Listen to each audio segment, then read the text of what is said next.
மேலறை தியானம் டிசம்பர் மாதம் 17ஆம் தேதி 2025ஆம் ஆண்டு. எழுதியிருப்பவர் மைக் பேட்ரோக்லியோ, வாஷிங்டன், USA. தலைப்பு: விரும்பாத நேரத்தில் துக்கம். வாசிக்க வேண்டிய வேத பகுதி யோவான் 14ஆம் அதிகாரம் 1ஆம் வசனம் தொடங்கி 6ஆம் வசனம் வரை. இன்றைய நாளுக்குரிய தியான வசனம் யோவான் 14ஆம் அதிகாரம் 2ஆம் வசனம். என் பிதாவின் வீட்டில் அநேக வாசஸ்தலங்கள் உண்டு. அப்படி இல்லாதிருந்தால் நான் உங்களுக்கு சொல்லியிருப்பேன். ஒரு ஸ்தலத்தை உங்களுக்காக ஆயத்தம் பண்ணப் போகிறேன்.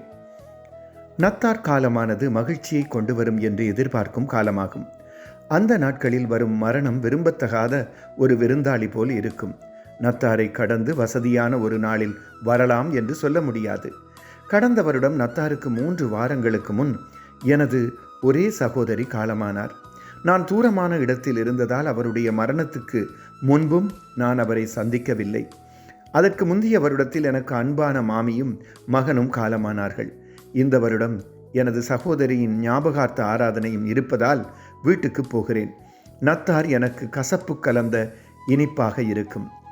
கடந்த சில வருடங்களில் எனது பெற்றோர் உட்பட காலமானவர்களை நினைத்து பார்த்தேன். அந்த நேரத்தில் இன்றைய மகுட வாக்கியம் நினைவுக்கு வந்தது.